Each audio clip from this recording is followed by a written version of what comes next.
Hello, everyone, and welcome to Surviving UX. This episode, our hearts go out to you all. We are dedicating this episode to the thousands of tech workers who have been laid off over the past few weeks. Ugh, how have Yes. things been for you, Jessamine? So I was luckily not affected by the layoffs, but they have definitely been top of mind for me. And I've honestly been just sitting and waiting for the pink slip to come because it's happened to so many friends of mine. And Mhm. I logged onto LinkedIn today and saw a coworker that I had worked with for years was Mm, affected. And I think what surprised me the most was that it was all different kinds of roles. There were engineers, writers, researchers, designers, PMs. I mean, all kinds of, it wasn't just one job function. I mhm. don't know what I was expecting to see, but it was some deep cuts. And I definitely have a lot of empathy for folks going through that. It doesn't sound fun. And the sort of, I want to say, toxic positivity about like, yay, Mhm. I love everybody. I mean, I guess anyway, I we'll get into that, but my right now all I can think of is if that were me, I'd be so jacked that I would not, like, it would not be good. I'm not ready. I don't Mhm. have my portfolio and resume together. I haven't been working on that for a long time. I wouldn't feel ready to tackle a job search and all that. And I don't have 6 months of savings sitting in the bank either. So all that crappy advice that they, tell you always to be ready, and I'm not ready. And so if that happened to me, I'd be in a bad place.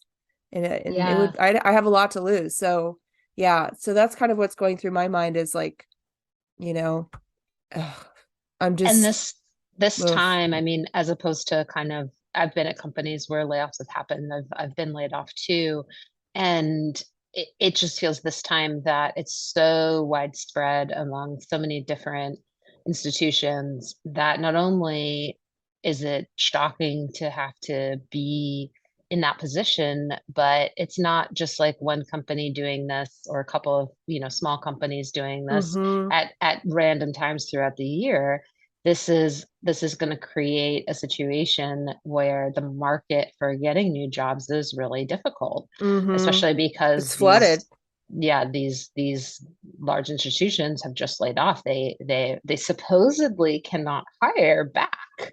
That's the whole reason why they were laying off and doing a reduction in headcount and workforce is because they deemed at some point in leadership that they didn't need those types of roles. Uh-huh. And so you can't just then go back and say, okay, we're hiring a bunch. So yeah, Right. like I said, it is a really tough time, and I Mm-hmm. think this is one of those moments where our podcast theme of surviving really comes I don't know, in handy, Yeah. or at least like this is why we talk about this kind of stuff, because Uh-huh. this is now a lot of surviving through the next stage of your career for a lot of people. Mm-hmm. It definitely feels like a huge shakeup because all of these companies that have been doing layoffs were considered like rock solid, that Hmm. they're just Hmm. printing money, that there's, working there is like a dream come true. And it's like such a validation. Going through the hiring process, the interview process is so harrowing and stressful on Hmm. candidates to begin with. Once you get a job, it's like you are really, it's a huge source of your identity and your pride. And Hmm. then, being laid off, like, I don't know about you, but I've over the years, like, it can be code for other things. It can be code for I got fired or my position was Hmm. eliminated. But I've been at companies where they very selectively, quote, laid people off that they just Hmm. didn't, want anymore. And so when a candidate comes in the door for a job saying, "Oh, I got laid off at my last job," you know, that's not exactly that's not neutral language, right? Like that's something that Hmm. people are very careful around how much of that they, I think, share. And I think there is still stigma around, quote, getting laid off that people have to grapple with in terms of how they tell their career story, right? Hmm. So, I think about this, like I noticed when reading LinkedIn posts that a lot of people were quick to mention my whole team got laid off, my whole division got laid off. It wasn't just me. I wasn't just plucked out, as an Hmm. underperformer or something like that. And I think that is something that people are going to be really sensitive about and sensitive to, how they talk about like these layoffs and being affected, quote, by these layoffs. Because I've certainly been at companies that did layoffs of two people, or Hmm. things like that. But this is, a huge scale, thousands of people being affected. And, if you go on LinkedIn right now and start reading, that's all anyone's talking about.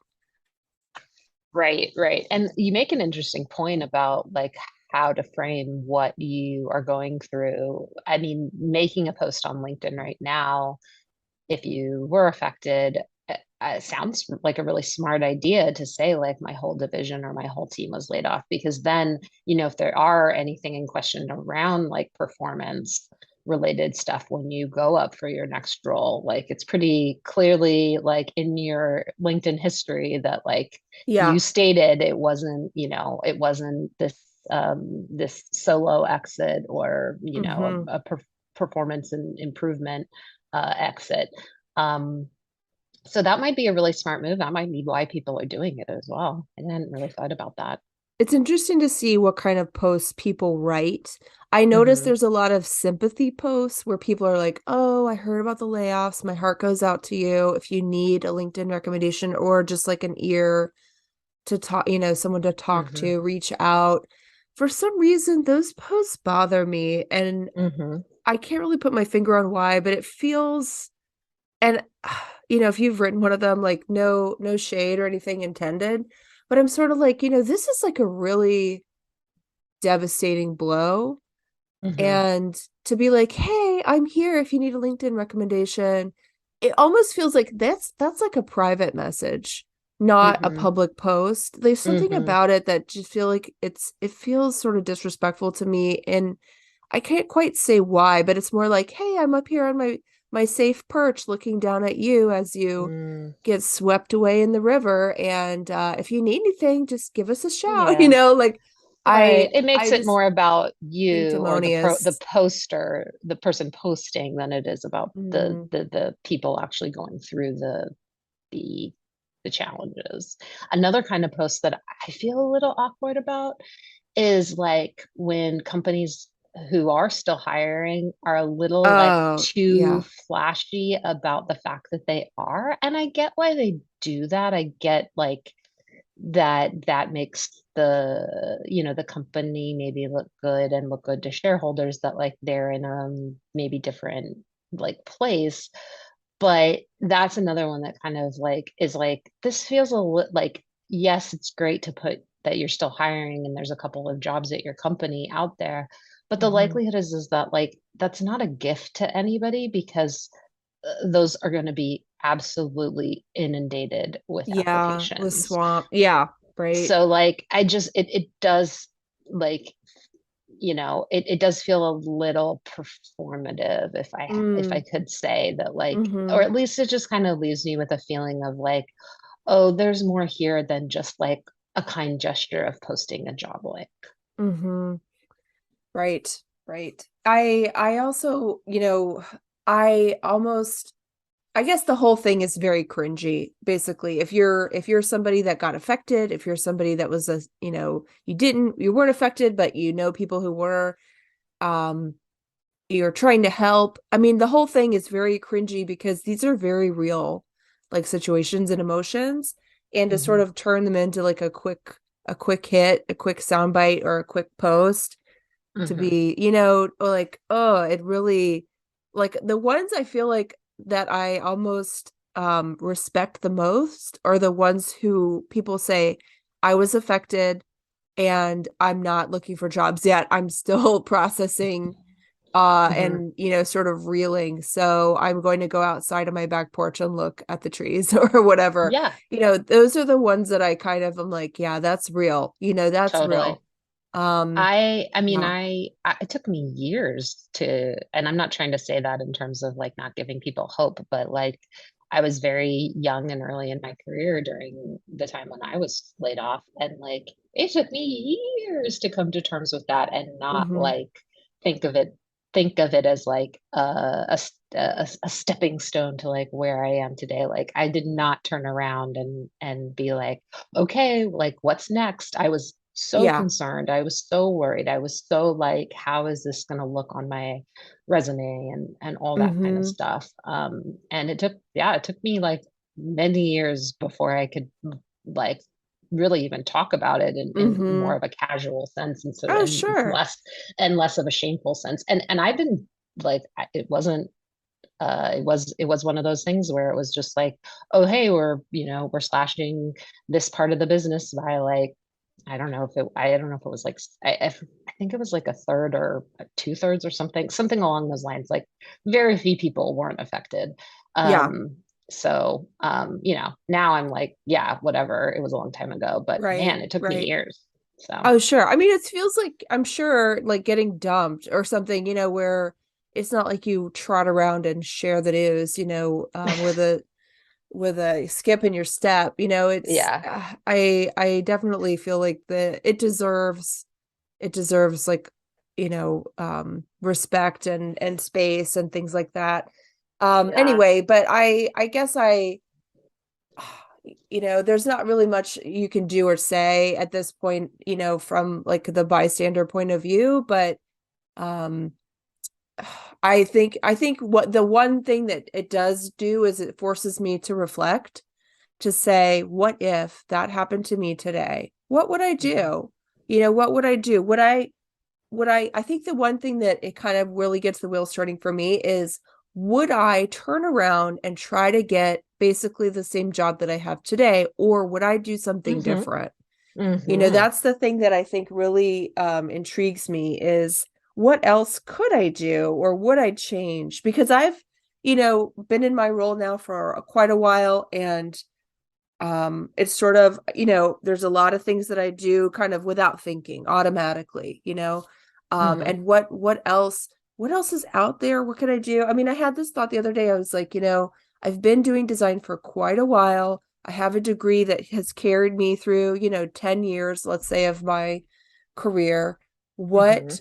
is next? Because I Mhm. still have 20 years till I retire. So I could have another career or even two other careers that are just as long as this one that I've had so far.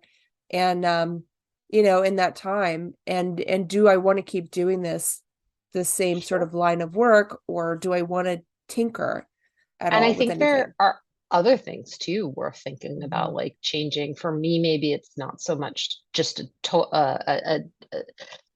a move into a different like role, a type of role. But like, I think if it were to happen to me, I would look locally again. I'm so fortunate to Yes. have a remote job Yes. that worked really well during the pandemic and worked really well for other and does work really well for other reasons. But like I think I would look local again and see what's out there. Obviously, like I just said, the market's really Right. tough. But I think Yeah. that would be one of the main differences for me is like I think I really value that um some of the stuff that I feel like maybe I'm missing out of by being fully Oh, remote. sure. So I mean, there are so yeah. many things I think to think about that you might want to shift or adjust when you have a kind of a hit like that. Hmm. Absolutely. I do really miss the in-person office environment. And I wore one of my career dresses the other day. I pulled it out of like the deep, recesses of my closet for something, and it had some dirt on it. It was kind of like some food. I think it was a food stain. It probably was a food stain. And I looked at it and I was like, that food stain's like 2 years old.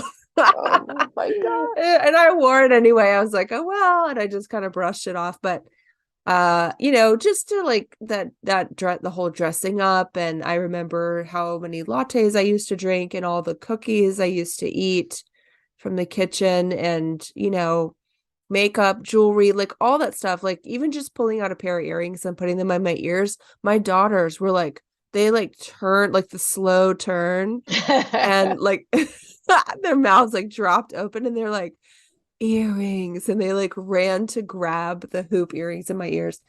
And I was like, yeah, hands off. They're like, you're wearing earrings. But it's just it's so crazy how slovenly I've become since staying Slovenly. home. What a beautiful word. I love it. I'm really leaning into that lifestyle. So, well, we know that the layoffs have been a big topic and trend recently. The other topic or episode theme we wanted to keep going on is some top design trends that might be coming up in 2023 and kind of Hmm. take a look forward. Yes, so we read through some design trends. I always love these articles. And this one we looked at was called A Vibe Shift is Coming, the State of UX in 2023. It was written by Fabricio Teixeira and Caio Braga of the UX Collective, which is, sort of like a Medium post thing where it pulls together design articles and things like that. And written by people with more time than me, that's for sure. But they had a lot of trends that they called out. We're going to call out a couple of them. So we talked about layoffs, industry layoffs. Obviously, UX has been a hot career for a long time, and people Mhm. do these expensive boot camps and courses and certificates and things like that to get into the industry. And now, we're seeing the industry shrink a little bit. And so that dead certainty that, was kind of promised to all of us for this career role is kind of, a little wobbly now. And you don't know if your job is safe. And so this isn't necessarily the rock solid career that it maybe was Mhm. sold to a lot of us as. So that's one of our first trends, and we sort of discussed that going in. So one of the next trends that they bring up is the idea of this growth designer role. And this to me is kind of a question mark because I've heard this term growth team, growth Mhm. designer thrown around quite a bit, but I hadn't really thought too much about what it was. And so, Meg, what do you think about this new growth design role? What do you think this is? I wish I really understood it a little bit better, to be honest, Yeah. because so I would say maybe about 9 months or a year ago, the titles with growth in them, like job role titles with growth in them, and like specific parts of our like product organization started to have kind of like growth in the titles of them. And um, and that is really curious to me because it's so for me like it's been around for a couple of months, maybe not like a total like a year's worth of time, but I still think that I don't quite understand what the difference is Yeah. exactly between somebody who's doing growth work and somebody who's not. And I guess like what I boil it down to sometimes the way that I'd like talk about it is like because I'm not a growth designer and I'm not on a growth team in title, right? Like in Mm-hmm. the title, I feel like I'm the one holding the dam like together, like the dam, like Mm-hmm. a dam. Like Yeah. I'm the little kid in Holland putting their hands over all the holes in the dam and just holding it there, the existing infrastructure, using all of my, fingers and toes and hands and feet and knees to hold the dam up and Yeah. like just make sure that the existing infrastructure doesn't crumble. And then somebody Right. else's job is to like go get new customers, I guess. Yes. And I shouldn't say that with such a that was maybe not as generous as I could be, but that's how I describe my role as compared to somebody who's maybe got growth in Oh, their sure. title. KTLO, versus innovation, stuff like that. I mean, I think Hmm. that this growth designer role, they describe it in the article as like, hey, this is basically a designer who's being asked to pay for themselves by bringing in new customers, Oh. increasing revenue in the business. So their focus is not necessarily on like, hey, usability or hey, Mm. making this look better. It's more like we actually like the thing that matters most is bringing in the money, bringing in the revenue, and we're going to Mm. figure out ways to pump that up and goose those numbers. And that's why this designer is here now. How that influences you in terms of design, I can think of a couple things right off the bat. One is that, a lot of times pricing information gets hidden away or gets like minimized if Hmm. something costs money or costs extra or it's expensive. So think about when you're buying something and they're like, hey, would you like to upgrade to this? Or hey, would you like to add on to that? Or hey, there's these extra new features now, don't you want them? And by the way, those cost money, so those Hmm. types of experiences where, or it's like, hey, it's an existing customer, but we want you to, upgrade your plan, or something like that. I mean, it's a sales, it's like to me, it's like kind of a sales role. Like you're Mm. expected to be really mindful of how, revenue is generated, I guess, and to reduce all friction at all costs to getting, making the sale and things like that. So I think even if you're not in like the e-commerce space, but you are helping people just do work, I mean, I I'm trying to think like a growth designer, once you've acquired the customer, then what? I feel like when you think about like a sales pipeline, there's Hmm. very like defined job functions around sales and bringing customers in. And a lot of times, like customers get promised things up front. We promise the world to people through Oh our yeah. marketing and through, and I say this in sort of a general way. I mean, you can look at pretty much any company does this, not just, companies that you or I work for, but any company, they're trying to attract those customers and bring them in. And the people who do that work of bringing customers in aren't the ones who are doing KTLO work. They aren't the one who are maintaining the existing product or, holding the fingers in the dams. They're the Yeah. ones who are getting like a very sort of uh they may not be even using the product every day. And then once that customer is in, then they get to deal with the rest of us who are maintaining and, working on new features, or trying to fix bugs or things like that. And then, sort of that unhappiness, if you have a bad experience, you're trying to, either ignore that customer and write off their feedback, or actually address it, if you work somewhere that actually cares what the customers have to say. So I guess it seems like maybe this is a shift in, hey, instead of like dealing with unhappy customers or trying to satisfy that one grump, we're just going to try to work on getting more customers. I'm not sure. What do you think? It just reminds me of you know, sitting in on like sales conversations and just how like cringy sometimes they are. Because it like if you know the product really well and you know like where there are bugs or where there are shortcomings or like sometimes you sit in on those and you're right, like they're I'm like, oh, don't promise that, don't promise that. Like Uh-huh. I know how often, like um this thing or that thing doesn't pan out. I think especially when you work on things that are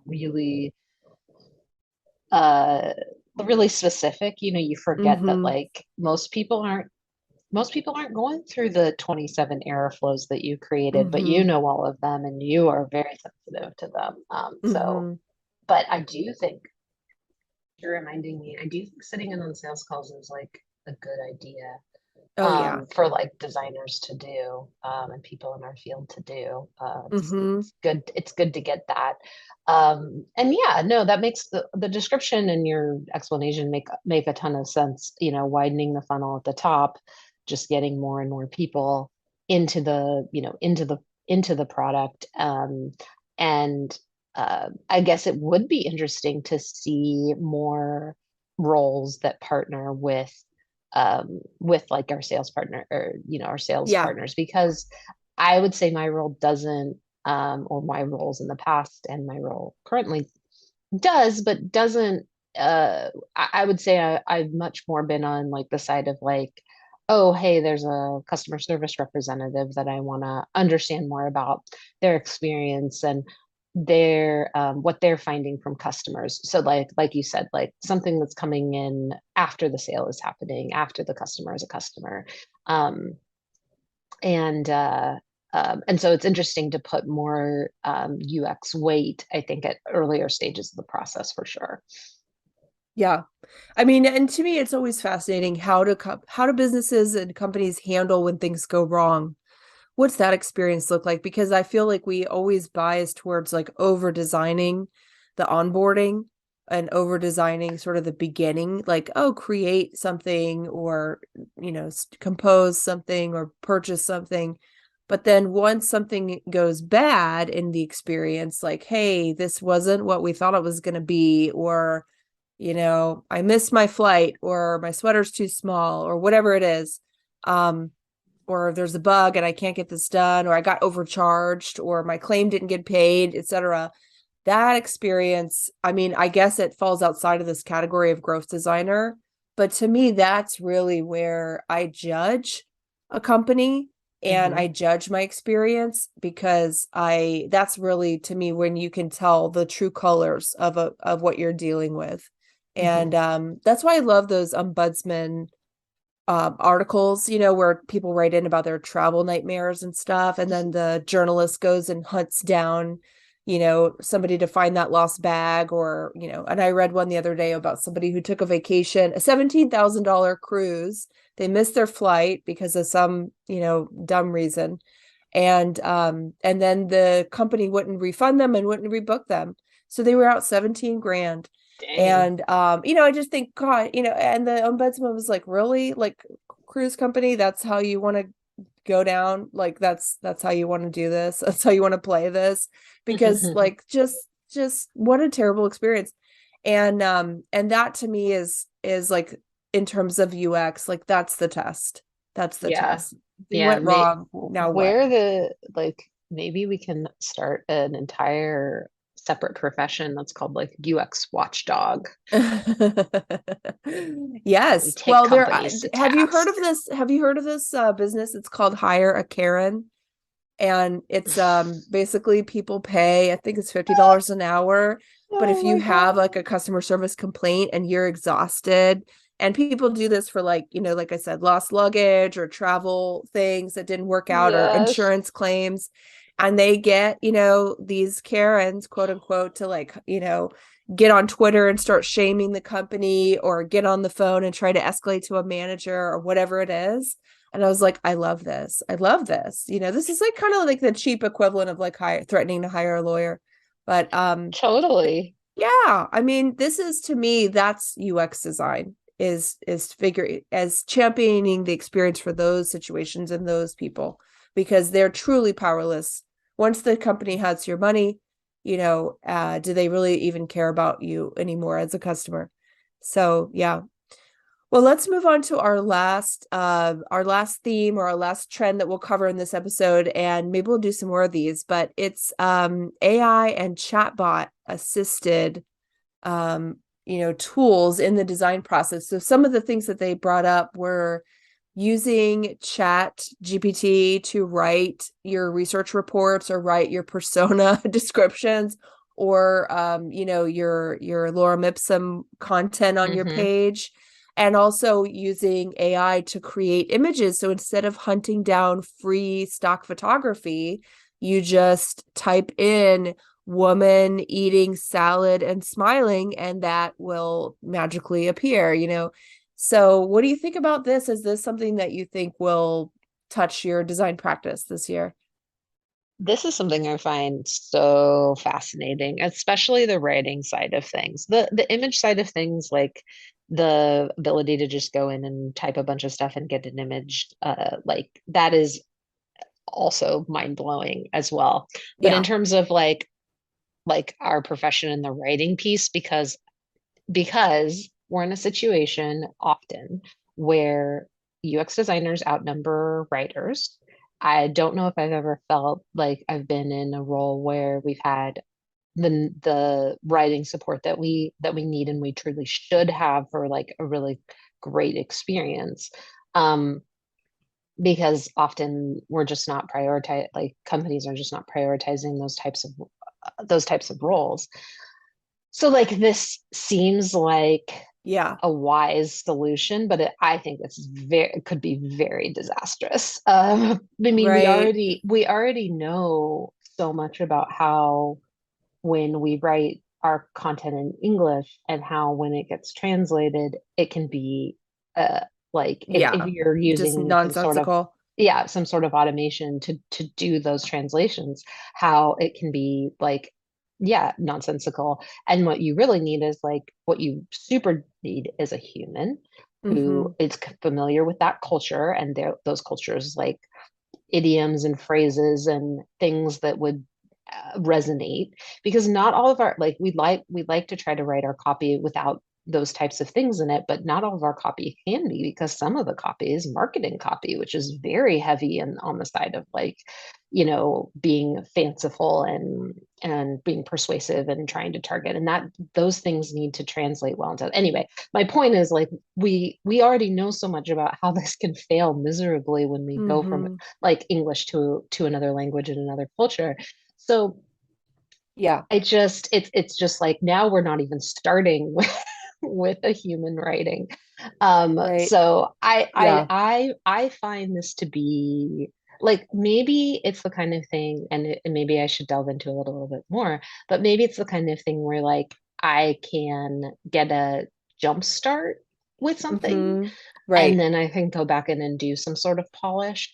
Right. But for me, I don't even like using lorem ipsum in content. That's Oh something yeah. like I've never really liked doing. I like to always write my content. And actually, this is something that I think is a little nerd or a little like too much, but I tend to do it. It takes way too much time. I work with a lot of UI that has numbers in it, and I almost always try to get numbers that look right. Like Real. I tried Hmm. yeah, I try to get real numbers and I try to do the real math on those numbers if they need to add or subtract or whatever. Hmm. And like, I don't know why I do it. No, like I think to me, it just like the UI needs to feel a little bit more real. And if I see something that's like off, even in numbers, I feel like I should go in and like kind of fix it.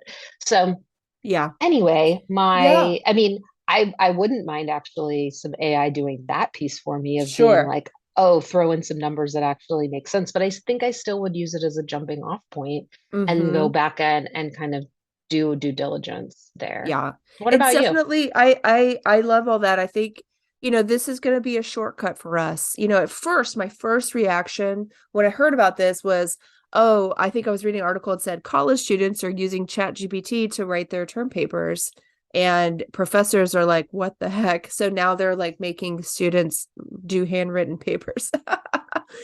And I was like, oh, great. What now? And Hmm. students are bragging about how Chat GPT is writing their papers for them and they don't have to study. And I was like, oh, awesome. We're gonna get a bunch of dummies.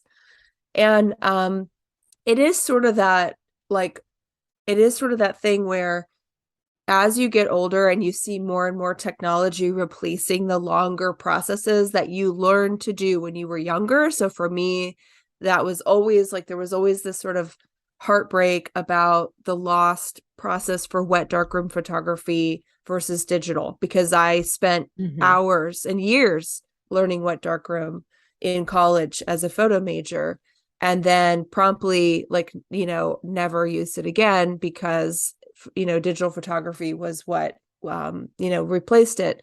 And it's going to be sort of the same thing where it's going to open up this specialty, UX design or writing or photography. Those things may kind of get replaced at least at a low level, and people are going to have to level themselves up. So just like now, if I'm doing like a slideshow or something like that and I need some quick photography and I jump into a Google image search or an Unsplash and I grab some pictures and then keep moving, 10 years ago or 15 years ago, that would have been a much longer process, or I would have had to go take Hmm. some pictures or whatever, or pay for some pictures. God forbid. And so now the idea of like, oh, I don't even have to write this. I can just get something to write it for me, just kind of feed it what I want, and it'll spit out, these paragraphs. I guess what I kind of imagine is people as an audience are going to get desensitized to what they read. They're going to say, oh, did a chatbot write this? Like, should I even bother reading it? Is this Hmm. something I should just skim? Can we save everyone the pain and a couple bullet points? It's kind of like when you look at like a stock photograph. It's like you barely see it. It's just like, oh, some people in an office or somebody running on a trail. It's like, who cares? Like the value goes way, way down for what you are consuming, and you don't really care. And it's until you see something that really has craft. And for me, Hmm. sometimes I look at like the cartoons my kids watch, and I see a cartoon where the dialogue's really snappy, or the characters are hand drawn, or they just did something cool with the color palette, whatever it is.